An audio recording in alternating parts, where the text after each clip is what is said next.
पंखों लहर मेहर की उपजे, क्योंकि वह बॉडी दूसरे टाइप की है। ऐसा शरीर नहीं है सतलोक में, शरीर एज इट इज है, सकल सूरत ऐसी है, मूर्त ऐसी है, लेकिन वो मटेरियल ये नहीं है। वो नूर एक तत्व से बना है, उसमें ये रक्त नहीं है, मांस हाड़ चाम नहीं है, एक नूर से बना हुआ है। अब ये आध्यात्मिक मार्ग है, ये समझ माना बहुत कठिन हो जाता है कि नूर से कैसे बनता है। अब जैसे ये शरीर 5 तत्वों से बना है, कैसा रूप है इसका? 5 तत्व कौन से हैं? पृथ्वी, आकाश, अग्नि, जल, वायु, ये 5 इसके। इसमें ये 5 कहीं नजर नहीं आ रहे, कहीं नहीं दिखाई देते। ऐसे ही एक नूर से वह हमारे शरीर बनते हैं। उनमें ना बीपी हाई होता, ना कभी लो होता, ना कैंसर होती, ना किसी प्रकार का कोई संसारिक झंझट, वहाँ कोई काम नहीं आपको। और यहाँ फुर्सत नहीं, यहाँ के देवताओं को भी 1 सेकंड की, सबकी गृहस्थी, सबके साथ यही खाना पीना, पेट भरना और धंधा करना। सारा जीवन प्राणी इस शरीर के पोषण में ही व्यतीत कर देता है। सुबह उठता है, उठते ही चाय पानी खाना बनाओ खाओ, फिर काम पर जाओ, दोपहर में फिर खाओ, फिर अपना काम करो, फिर शाम में खाओ, और फिर उठते फिर चलो। आजीवन तक यही करते करते इस शरीर से कार्य लेने के लिए इसमें पहले हमने आहार डालना पड़ता है, और इसी व्यवस्था में सारा जीवन व्यर्थ हो जाता है। और वहाँ सतलोक में जाकर के कोई काम नहीं, राग द्वेष नहीं, भाई बंटवारा नहीं, बिल्कुल सब सदाबहार वृक्ष हैं। ये राधा स्वामी, धन धन सतगुरु और ये जय गुरुदेव वाले पंथ के गुरुजन, इन्हें कह कहेगा पता नहीं। और कहते हैं सतलोक में प्रकाश ही प्रकाश है, चेतन ही चेतन है, और परमात्मा निराकार है। आत्मा परमात्मा में, मोक्ष प्राप्त आत्मा परमात्मा में ऐसे लीन हो जाती है जैसे बूंद समुद्र में। हर भले आदमियों, परमात्मा के दर्शन के लिए महापुरुषों ने समाधियां लगाई। परमात्मा के दर्शन के लिए परमेश्वर ने 100 बार बताया कि परमात्मा के दर्शन करो। अरस कुर्स पर सवेत गुमट है, जहाँ सतगुरु का डेरा, सवेत मुकुट सिर छतर विराजै, और देखत ना उस चेहरे नु। यदि वहाँ परमात्मा है ही नहीं तो हम क्या करेंगे उड़े? वहाँ हमने क्या आवश्यकता जाने की? भगवान के लिए तरफ रहे। अब कोई कहे कि उस आश्रम में चलो बरवाला में, और फिर कोई कहे गुरु जी तो है नहीं वहाँ पर, निराकार ही निराकार है, फिर टिंडे लेना होगा, यहाँ आदमी क्या करेगा? ऐसा मूर्ख बना रखा हमारे को। परमात्मा के लिए तरफ रहे हैं, उसके दर्शन करेंगे, अपना दुखड़ा रोवाएंगे, सीने से लगाएंगे, और नो कहते वहाँ है ही नहीं। फिर रुचि भी बनी हुई है इनकी वहाँ जाने की, हद पाट जी कती है, कितने श्रद्धालु हैं। दरअसल बात यह है कि ना तो वहाँ जाना किसी ने, क्योंकि साधना जान की नहीं। तो इस प्रकार ये अज्ञान है, और परमात्मा ने जो बताया तो वो वास्तविक ज्ञान, तत्व ज्ञान है कि वहाँ पर सदाबहार वृक्ष हैं, बहुत सुंदर दूधों के सरोवर भरे हैं। ये जो यहाँ गंगा जल है, आपने देखा होगा गंगा नदी का जल, ये सतलोक से आया हुआ है। अब जैसे यहाँ आकर गिरता है, किसी ने दिखता नहीं, वो कहाँ से आ रहा है? इस पहाड़ से नहीं है। ये ऊपर से परमात्मा की व्यवस्था गुप्त रूप से आके यहाँ प्रकट कर दी जाती है। आजकल तो अंडरस्टूड है, विज्ञान ने बहुत कुछ करके दिखा दिया। आजकल यहाँ से फैक्स कर देते हैं, बीच में कुछ भी नहीं है, और आगे जाके पूरा मैटर सामने होता है, फिल्म भी सामने होती है, आ जाती है। ऐसे ये सतलोक से आई थी। सबसे पहले ये ब्रह्मलोक में गिरी, काल के लोक में। सब जगह इनके एक जटा कुंडली डैम बने हुए हैं, वहाँ से ओवरफ्लो होकर फिर वहाँ से चल पड़ती है, उर्वास रूप बन करके फिर दूसरी जगह के बर्फ रूप धारण करती है, वहाँ से फिर ये मेल्ट होकर के जल बन जाती है, फिर आगे चलती। ऐसे ही यहाँ आकर के गिरी हुई है। तो ये एक रिहर्सल है कि वहाँ का मटेरियल खराब नहीं होता, पदार्थ कभी भी खराब नहीं होता। गंगा जल को आप कितने ही दिन तक रखो वो खराब नहीं होगा, उसमें गंदा नहीं होगा। और दूसरा आपको प्रमाण दिखाते हैं कि हम इस परमेश्वर की अमर वाणी का पाठ करते हैं, जो यहाँ यज्ञ होता है, और यहाँ पर ये जल रखते हैं। एक सिंपल जल होता है यहाँ आम टूटियों का भरा हुआ, और इसको फिर परमात्मा की वाणी इसके ऊपर चलती है, मंत्र करते हैं, ये वाणी चलती है, मंत्र हैं भगवान के, ये सत्संग होता है, ये सब उसके ऊपर उस जल को अमृत बना देते हैं। गंगा से भी उत्तम बन जाता है वो। गंगा तो एक जल का काम करता है और वो एक बहुत प्रबल अमृत बन जाता है, और उसको कितने दिन तक रखिए आप, कभी खराब नहीं होता। हमारे पास रखा है सन 1996 का, 1996 का ये अमृत रखा हुआ आज तक एक बोतल में, और एज इट इज है।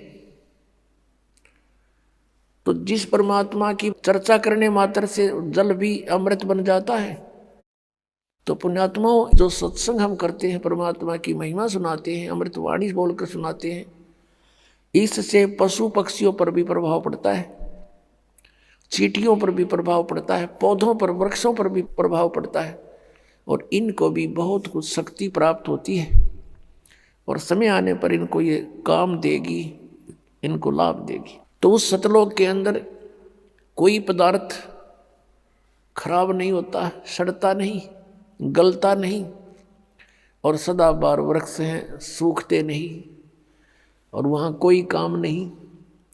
परमात्मा की याद में आत्मा भीगी रहती है, मस्त रहती है, बहुत आनंद रहता है, चर्चा चलती है, ऐसे मंडलियाँ बैठकर बतलाती हैं, और नीचे के दुखों को देखकर आँखों में आंसू आते हैं कि कैसे रजा हुई परमात्मा, हम कैसे निकला इस गंदते हैं। वहाँ जाकर जब नीचे को देखते हो ना, इसमें सड़ांध आती है, इस 21 ब्रह्मांड में तो सड़ांध बुद्धबु दुर्गंध आती है।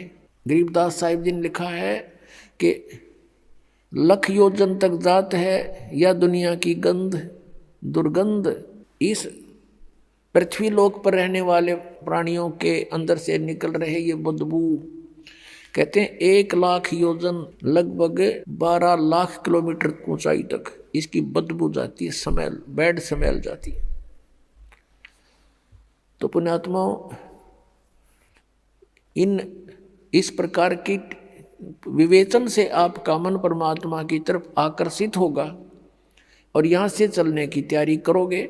अन्यथा हम इसी व्यवस्था को फाइनल मान चुके हैं, मृत्यु तो होनी ही है, लेकिन मृत्यु से पहले बच्चों का विवाह हो जावे और इनको भी भगवान संतान दे दे, इनका रोजगार ठीक हो जाए, फिर हम बेशक मर जावा। हमने इतना फाइनल कर रखा, बस ये हमारी फाइनल सोच है।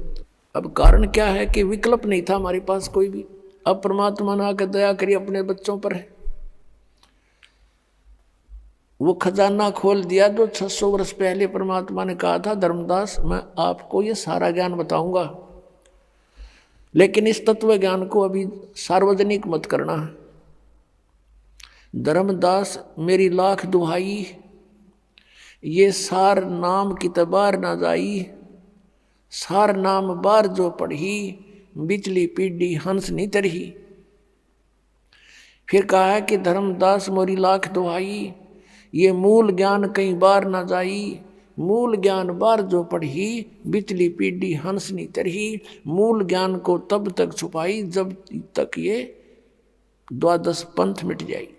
पुण्यात्माओं, उस परमेश्वर ने आकर स्वयं ही हमारी सुध ली, अपनी जानकारी आप बताई आकर के। पुण्यात्माओं, अभी तक किसी भी संत या ऋषि महर्षि का विधान या उनका अनुभव देख लो, सुन लो, पढ़ लो, सभी ने यही कहा कि परमात्मा निराकार है। चाहे कोई विष्णु जी का पुजारी है और सामने मूर्ति रखी है भगवान की, उसको भी कहते हैं क्या मेडिटेशन करता तू? का ध्यान लगाता हूँ। आपको कोई दिखाई दिया कि नहीं? परमात्मा का प्रकाश दिखाई देता, भगवान दिखाई नहीं देता। कैसा है भगवान? वो तो निराकार है। तो विष्णु जी क्या है आपका? विष्णु जी क्या है? ये निराकार है, साकार। और फिर भगवान कौन है? यदि आप जी का इष्ट श्री विष्णु जी है और फिर आप मेडिटेशन में ढूंढ किसको रहे हो, कहते निराकार है हो, तो फिर विष्णु जी क्या है? इसको कहते हैं मोती मुक्ता दर्शत नाही, ये जगह सब अंदरे और दिखत के तैन चश्मिन का फेरा मोतिया बंदरे। एक शेख फरीद नाम के मुसलमान धर्म के अंदर एक फक्कड़ फकीर हुए हैं। बचपन से उसकी श्रद्धा भगवान में थी। पुण्यात्माओं, जो पुण्यकर्मी प्राणी पिछले जन्म जन्मांतर से परमात्मा की साधना भक्ति करते आ रहे हैं, उन्हीं को आज एक विशेष तरफ है परमात्मा के पाने की। यहाँ गरीबदास महाराज जी कहते हैं, साधों से ती मस्करी और चोरा नाल खुशहाल, ये मल अखाड़ा जीतेंगे युगन युगन के माल। यदि आप जी किसी को ये सच्चाई बताने की चेष्टा करते हो तो आपका मजाक करते हैं, और इन झूठिया ने दुनिया बुका कर डाल दी, अपने करोड़ों शिष्य बना दिए एक अटबट करके। कहते इन चोरा नाल खुशहाल, बेखों के लश्कर फिर ये बाणी चोर कठोर, सतगुरु धाम न पहुंचेंगे ये 84 के ढोर। फिर कहा कि मल अखाड़ा जीतेंगे ये युगन युगन के माल। माल माने रेसलर, पहलवान, जो एक्सरसाइज करता है डेली, और कभी समय आने पर उसकी कुश्ती किसी के साथ होती है, रेसलिंग, तो वो मल अखाड़ा, वो मल ही जीता करते हैं, पहलवान ही जीता करते हैं। आप जी उस परमात्मा के अखाड़े के पहलवान हो, बेटी भाई बहन बुजुर्ग जो भी है, जैसा भी है, युगों युगों से आप ये एक्सरसाइज करते हुए आ रहे हो। आप ही में से पार होने का नंबर आओगा। जैसे बच्चे स्कूल जाते हैं विद्यालय में, तो जो विद्यालय में जाते हैं उन्हीं में से पास होते हैं, और कोई जो पाली जाता है, गधा पर बारी लेता है, बैठ कर सवारी करता है, स्कूल नहीं जाता है, तो वो पास नहीं होते हैं।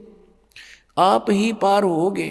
अब आपको वो विद्यालय मिल गया जहां सीधी टिकट सतलोक की मिलती है, तो अब आप पिछले जन्म जन्मांतर से तपस्या साधना भक्ति जैसी भी पता लगा भगवान के लिए अवश्य प्रयत्नशील रहे हो, और तुम्हारे में से आज सिलेक्शन हो रहा है।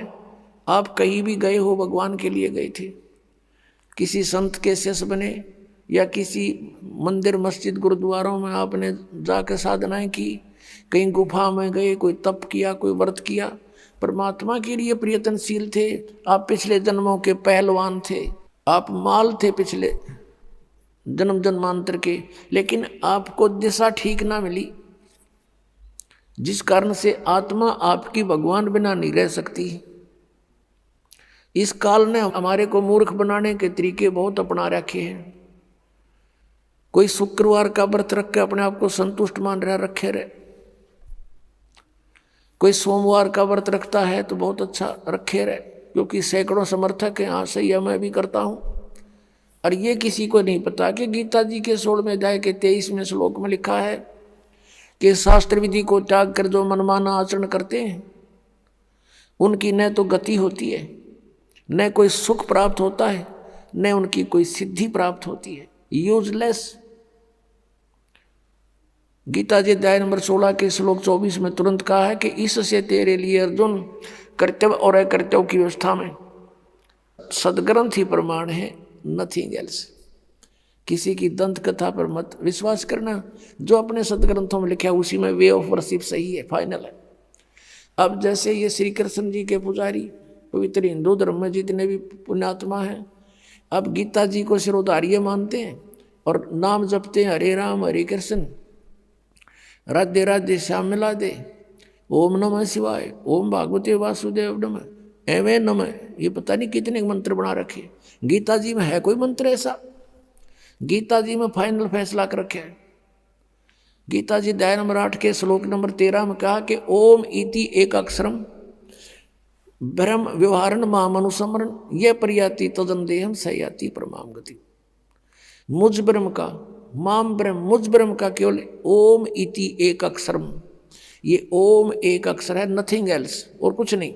उच्चारण करके सिमरण करता हुआ जो अंतिम श्वास तक शरीर छोड़ने तक इसका सिमरण करता हुआ छोड़कर जाता है, यह प्रियाति तदन देहम सयाति परमाम गति, वो परम गति को प्राप्त होता है। ओम से मिलने वाली परम गति, ओम से मिलने वाली श्रेष्ठ गति कौन सी है? ब्रह्मलोक प्राप्ति, क्योंकि ओम ब्रह्म का मंत्र है।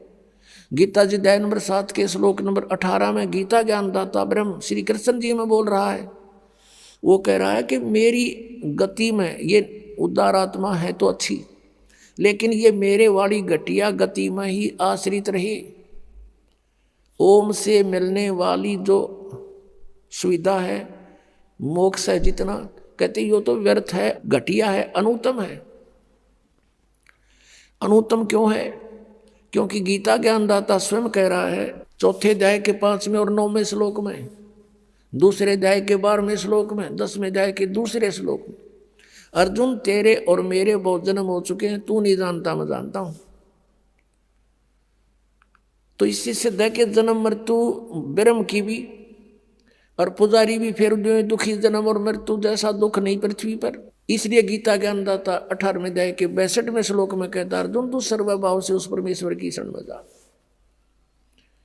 उसकी कृपा से ही तू परम शांति को और सनातन परम धाम को प्राप्त होगा।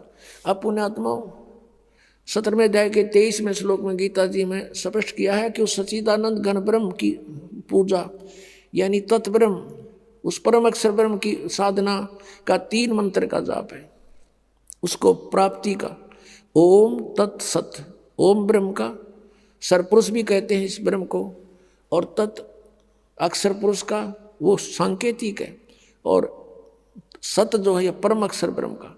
इनकी मजदूरी करनी है। इन तीनों की साधना से ही परमात्मा प्राप्ति, सतलोक प्राप्ति होगी। ओम और तत् सांकेतिक है, ये दोनों मिलकर 2 अक्षर का सतनाम बनता है। और तीसरा वो सार नाम है जो सत कहा है गीता जी अध्याय नंबर 17 के श्लोक 23 में। तो कहने का भाव ये है कि हम साधना करने का खूब कोशिश की हमने, अब पढ़े गीता और नाम ले हरे कृष्ण कृष्ण कृष्ण हरे हरे राधे राधे, कोई बात हुई या? बालकों का खेल बना रखा हमने, भगवान की तरफ जरा भी ध्यान नहीं दिया। गीता जी में है कहीं ये मंत्र, फिर जाप किस लिए कर रहे हो? परमात्मा का विधान है ये। यदि कहो कि तुम कि पुराणों में ऐसा लिखा है, पुराणों में भी, पुराण क्या चीज है, गीता जी क्या शास्त्र है।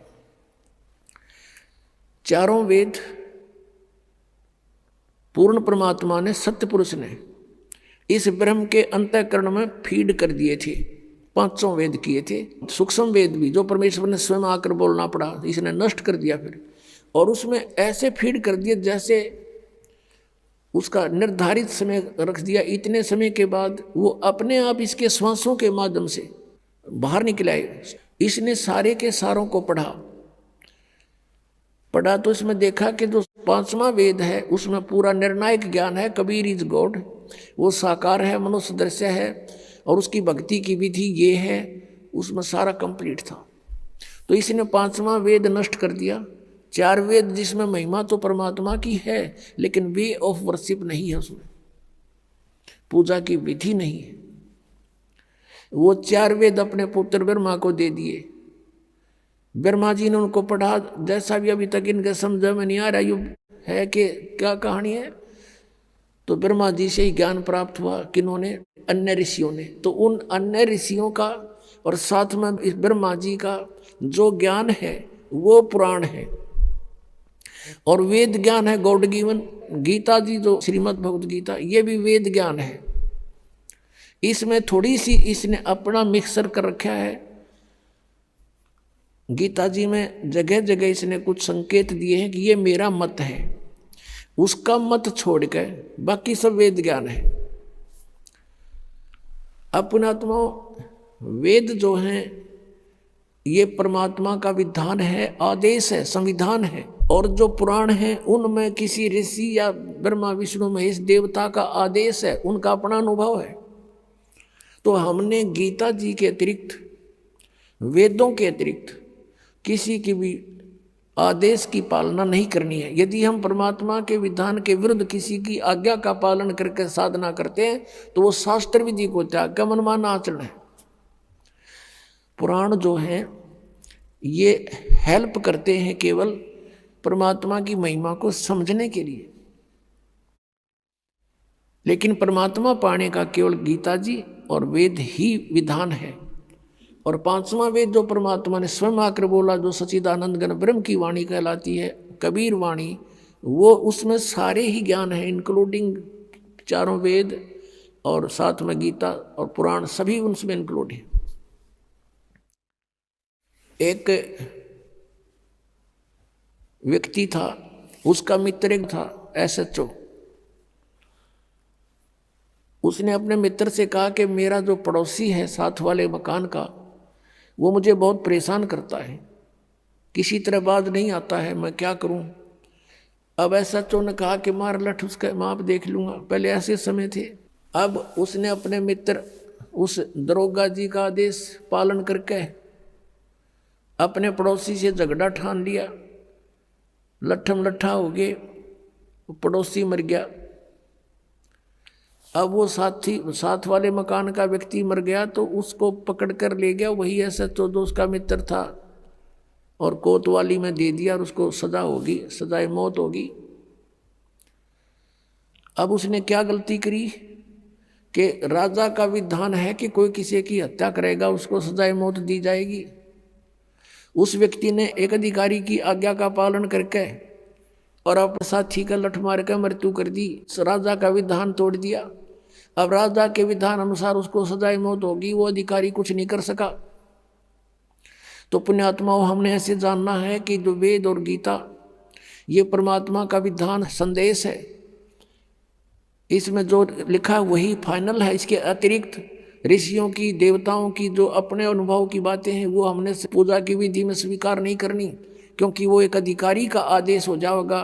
उसको पालन करने से भगवान का विधान खंड हो जाएगा और हम दोषी अपराधी हो जाएंगे। अब प्रसंग चल रहा है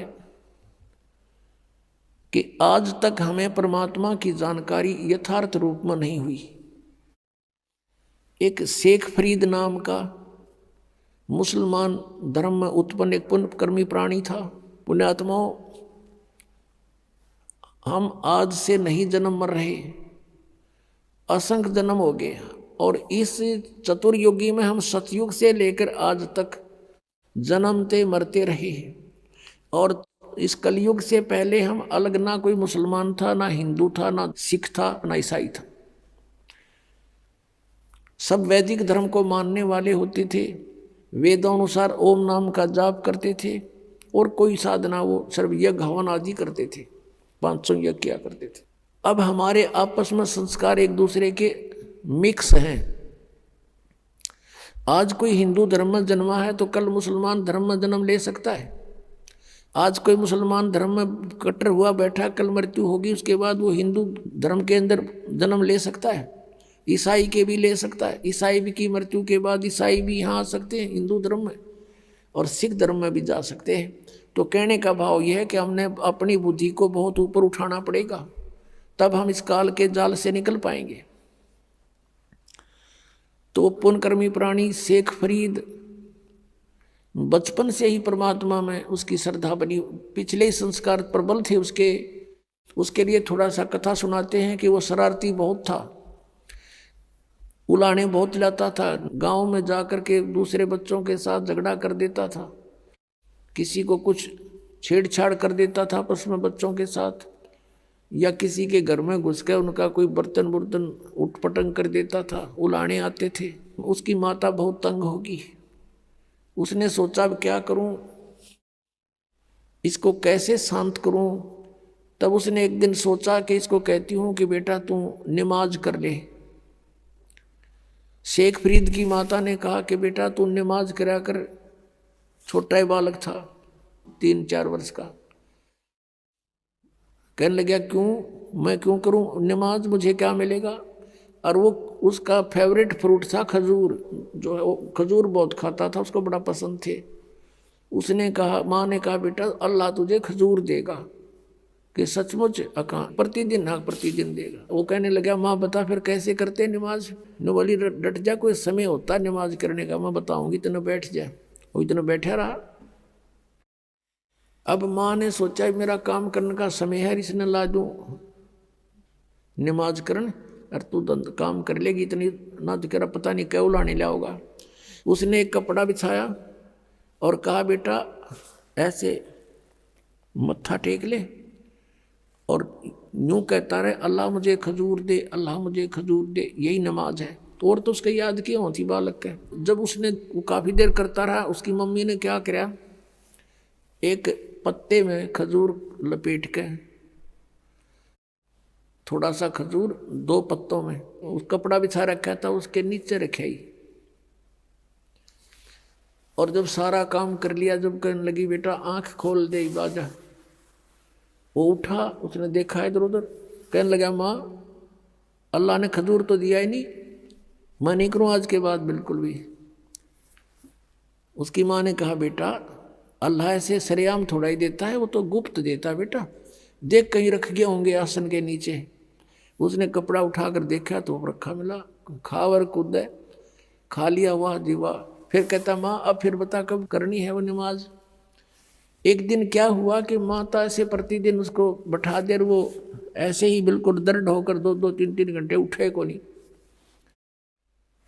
एक दिन उसकी माता वो खजूर रखना भूल गई और उसने कह दिया आजा बेटा। वो उठ गया, उसने उठाकर पल्ला देखा, खजूर वेजिटीज रखे जैसे पहले रखती थी उसकी माँ। अब फिर उसकी माँ के भी याद आ गया कि आज तो मेरे से गलती होगी, यूँ कभी नहीं कराई भी नालायक से, आज इसको खजूर मिले नहीं। तो उसी समय वो खजूर खाता हुआ आ रहा था। उसकी माँ ने कहा बेटा ये खजूर कहाँ से लाया तू, अल्लाह रोज देता है मुझे। कहने लगी कहाँ था ये खजूर, वहीं जहाँ पहले रखते थे, आज दिखाऊं, एक पत्ता तुम्हें छोड़ के आया हूँ नीचे वाला। अब जाकर देखा सचमुच खजूर जो के तू। उसकी माँ तो हैरान रहेगी कि हे परमात्मा बड़ी सुनी ना, तो आज के बाद तो कभी नहीं करो नमाज। कहने का भाव ये है कि कहते हैं पिछली तब से होते हैं पूर्ण हंस मुराद, पिछला संस्कारी हंस था, परमात्मा ने आस्था बढ़ानी थी। उसकी माँ का भी फिर लगन बन गई, वह बस नकली सा काम कराया करती।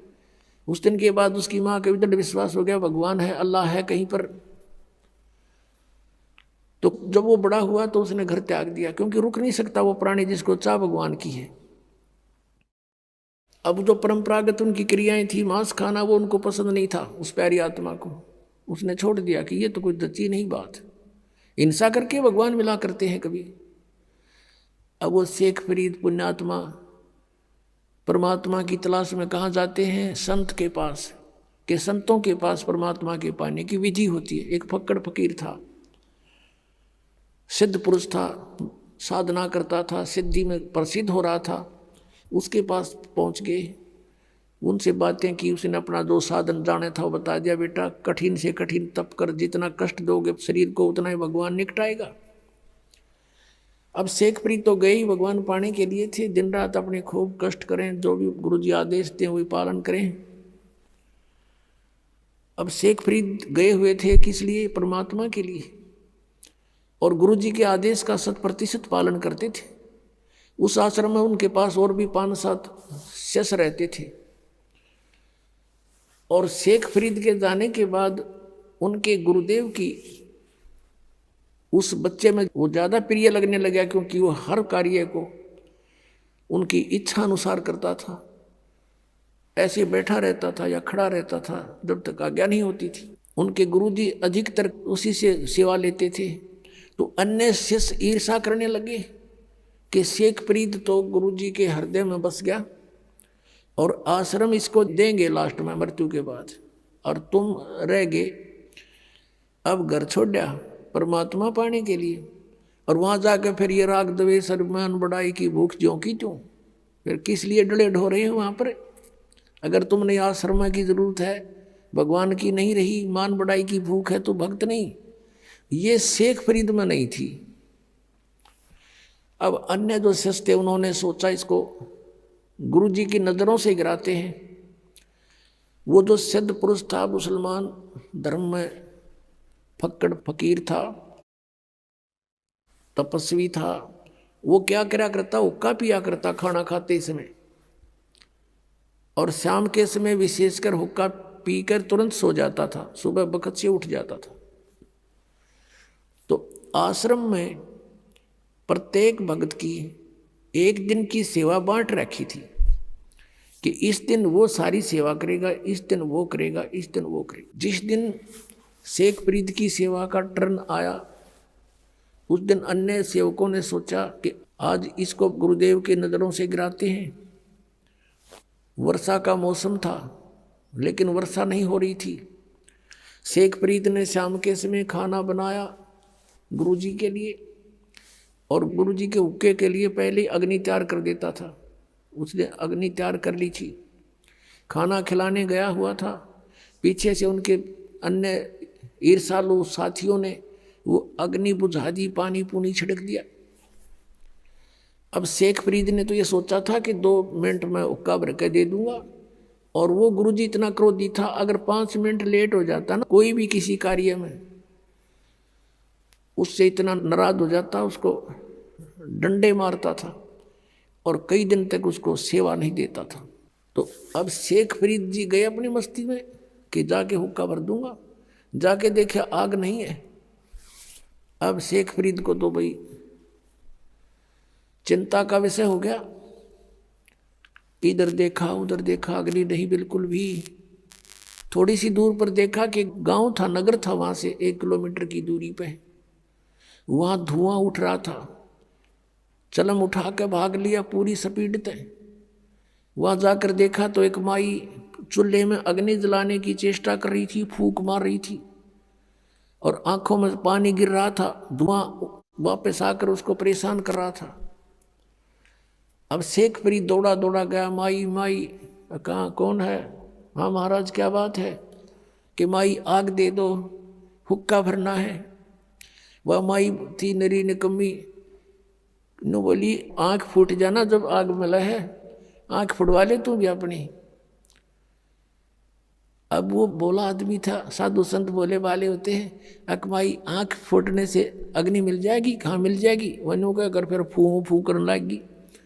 अब उसने दे कर चिमटा आंख में और बाहर निकाल कर रख दी, ले माई आग दे दे मुझे, ये आंख फोड़ ली मैंने।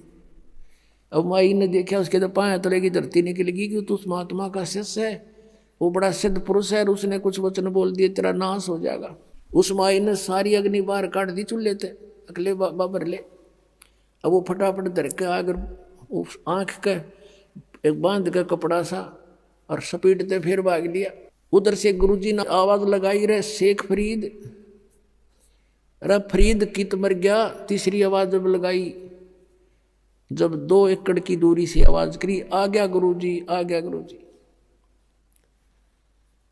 गुरुजी ने पूछा भी क्या बात है, इतनी देर कैसे लगा दी? जी आग, मौसम वर्षा का था, गुरुदेव अग्नि जलाई थी लेकिन आग बुझ गई, गांव से दौड़ के लाया हूँ। अका अच्छा रख दे। अब अग्नि रख दी, वो तो उक्का पीड़ का सोने की तैयारी में था, उसने देखा अंधेरा सा हो गया था, आंख का केला गया। जी आपके रहते क्या लगे गुरुदेव, क्या लगे?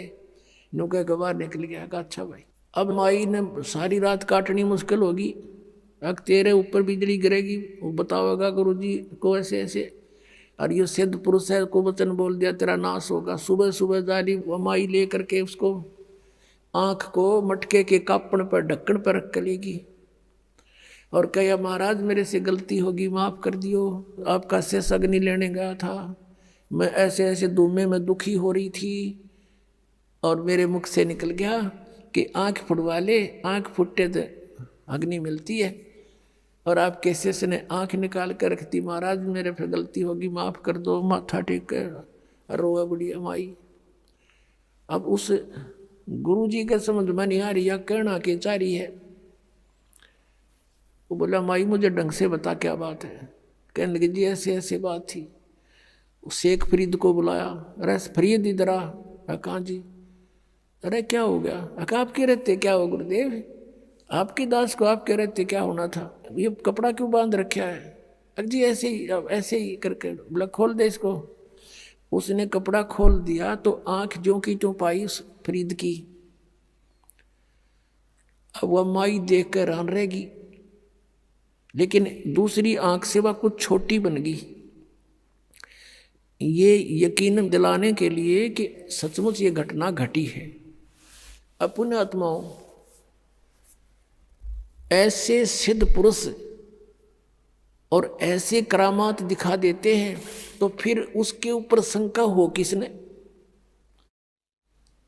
अब ये बातें अब तत्व ज्ञान से आपका समझ में आएंगी कि ऐसा सिद्ध पुरुष था वो तपस्वी ओक्का पहाड़ कि उस, क्योंकि पिछले संस्कार थे उन पुनकर्म प्राणियों के, पिछले ही तप से होते हैं पूर्ण हंस मुराद। वर्तमान की सिद्ध साधना कुछ थी नहीं उनकी, दोनों की, ना शेख फरीद की थी ना उस गुरु की थी, पिछले संस्कारों से थी, पिछले जन्म जन्मों के वो विद्यमान होते हैं। तो भी उन्हीं को अंगड़ाई आती है भक्ति की, घर त्याग देते हैं, लेकिन आगे साधना ना होने से वो अपनी बैटरी डिस्चार्ज कर जाते हैं ऐसे सिद्धि दिखाकर।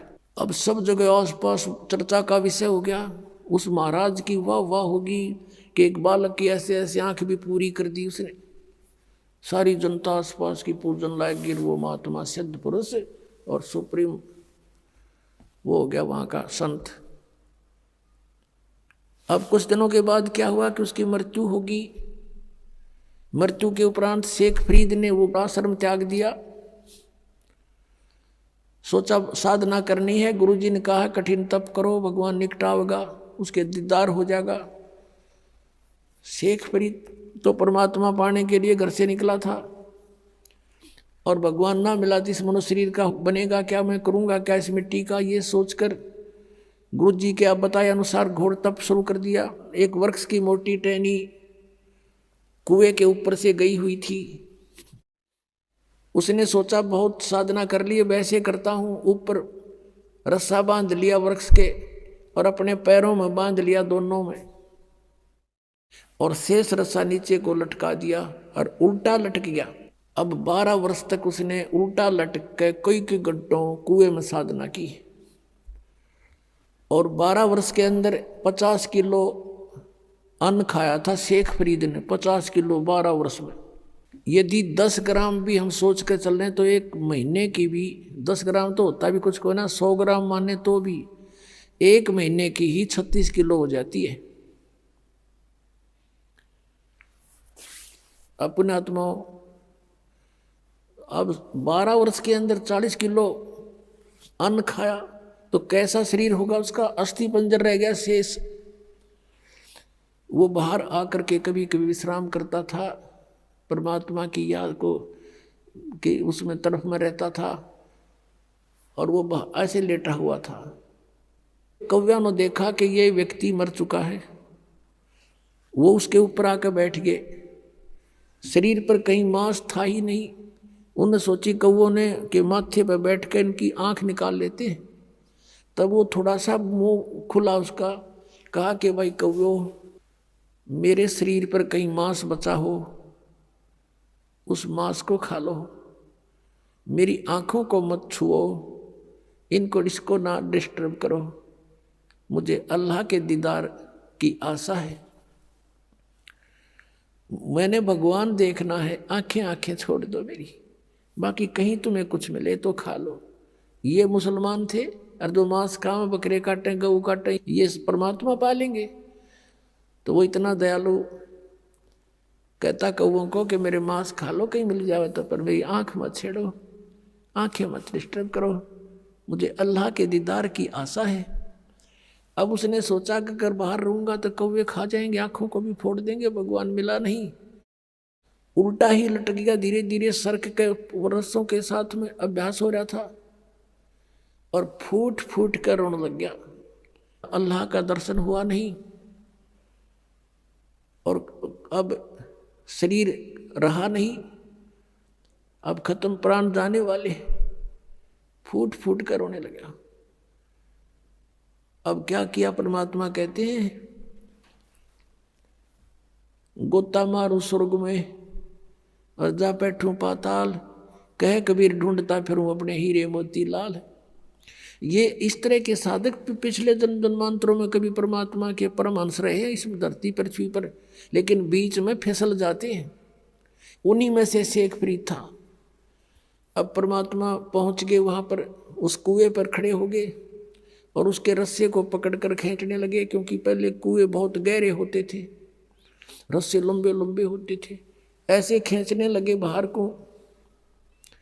शेख फरीद ने सोचा कोई शरारती आ गया पाली और मुझे डिस्टर्ब कर रहा है। और पहले भी ऐसे गवाले जो होते थे, भेड़ बकरियां चराने वाले, जो गंवार टाइप व्यक्ति, उनमें से कोई ना कोई बाबा जी उस संत के रस्से को पकड़कर ऐसे हिला देता था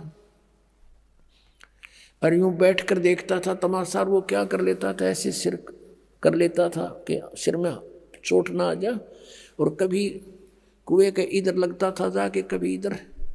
वो कुछ देर छेड़ कर चले जाते थे।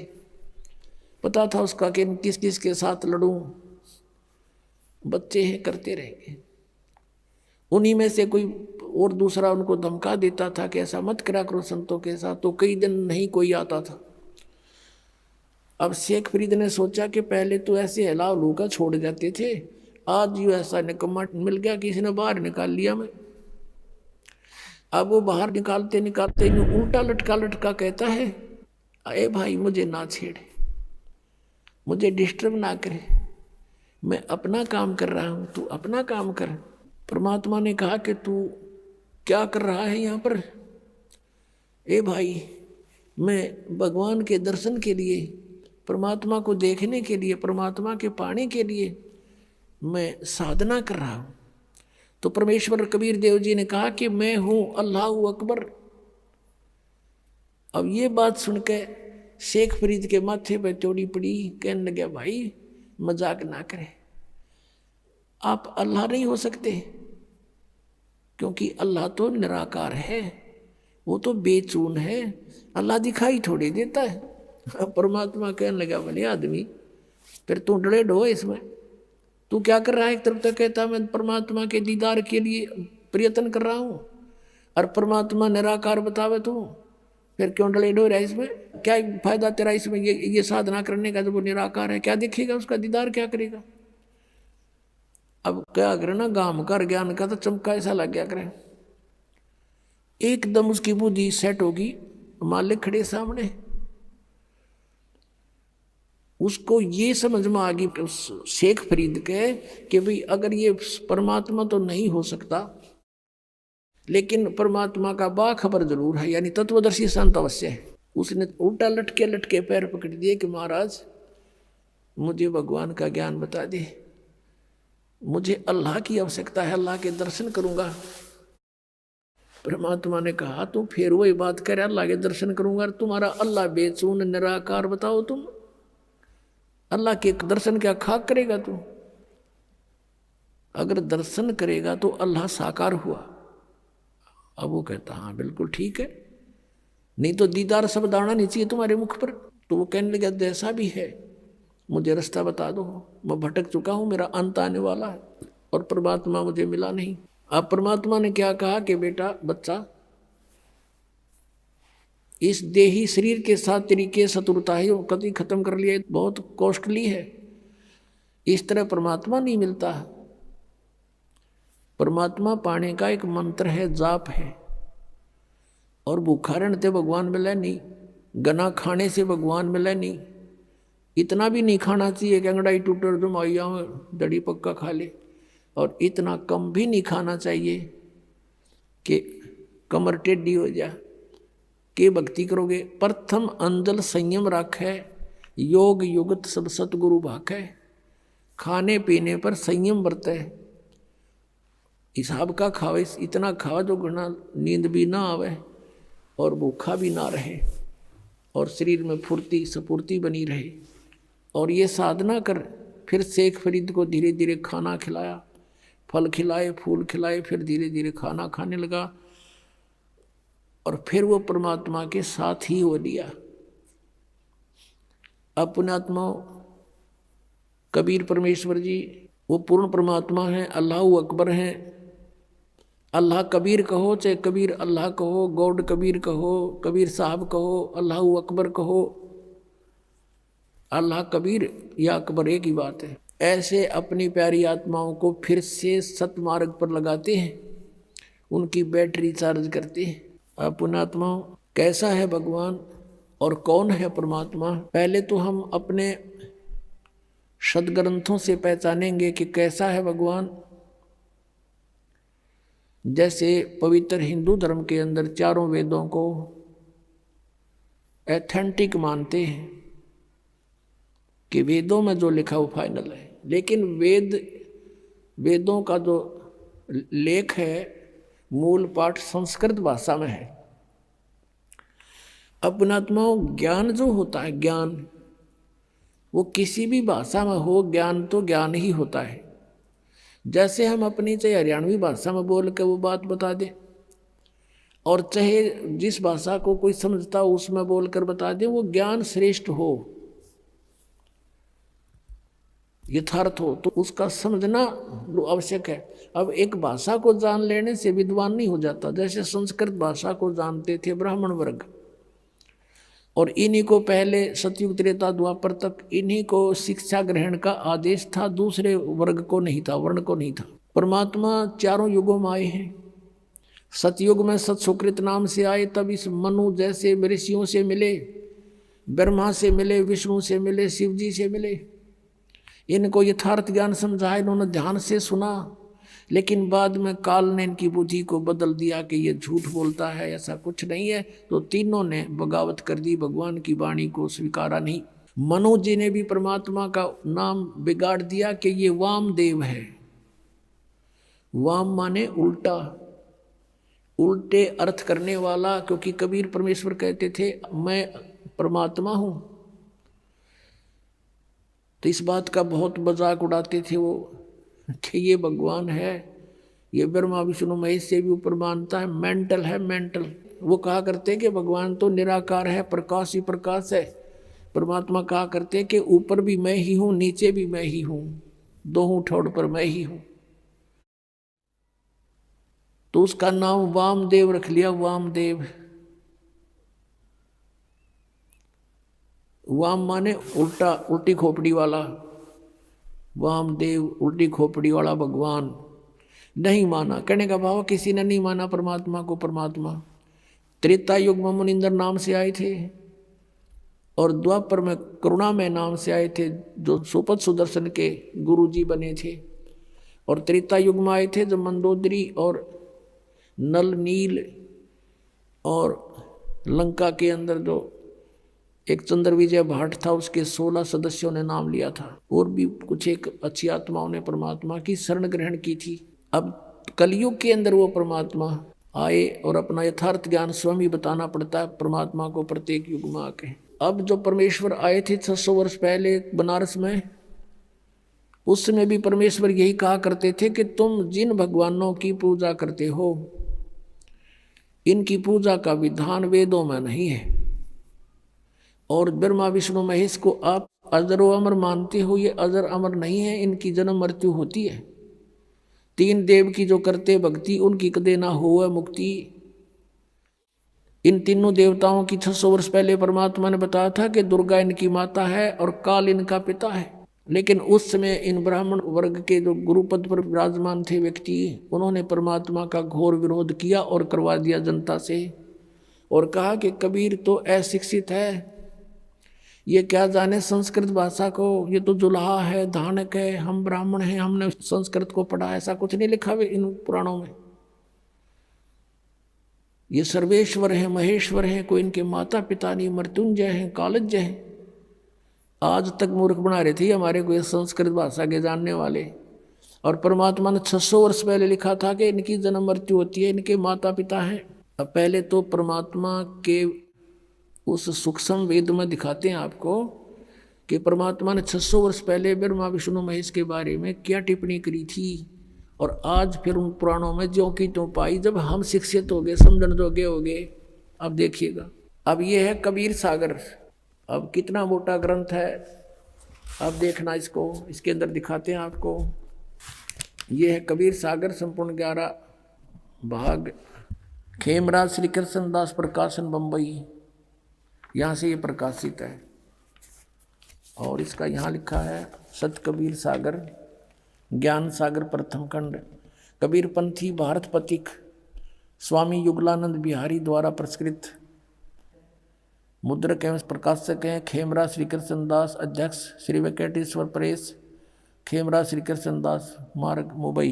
ये ज्ञान बोध और बोध सागर, ये चैप्टर अध्याय है इसमें कबीर सागर में। ये सूक्ष्म वेद है और इसके 21 पृष्ठ पे है।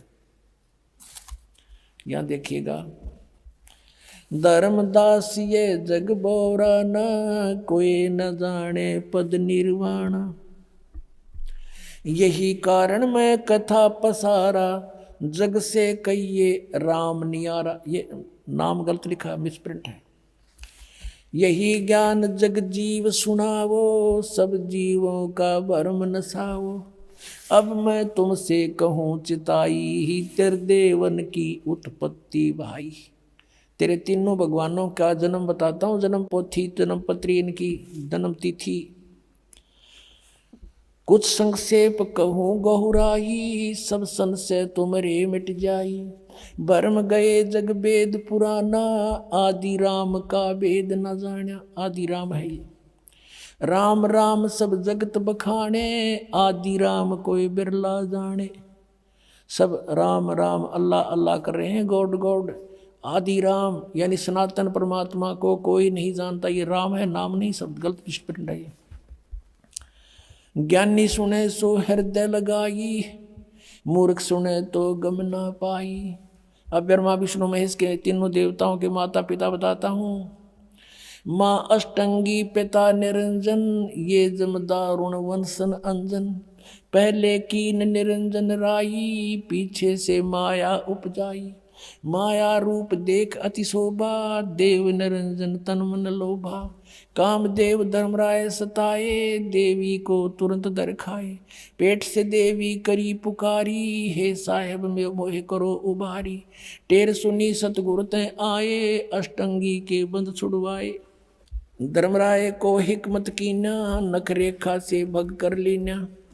धर्मराय करे भोग विलासा, माया को रही तब आशा। ये धर्मराय काल को भी कहते हैं।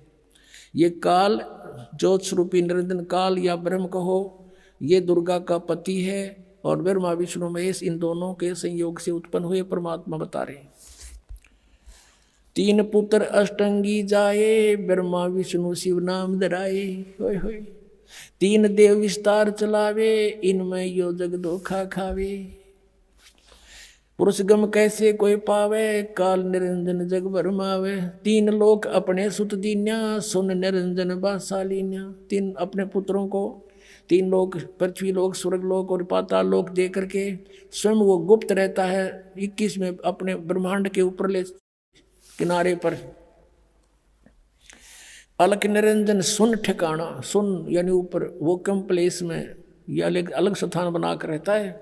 और ब्रह्मा विष्णु शिव भेद न जाना, अलख निरंजन सुन ठिकाना। ब्रह्मा विष्णु शिव भेद न जाना, तीन देव सो उसको ध्यावे। निरंजन का व्यापार न पावे। अभी तक ब्रह्म की प्राप्ति ब्रह्मा विष्णु महेश को नहीं होली।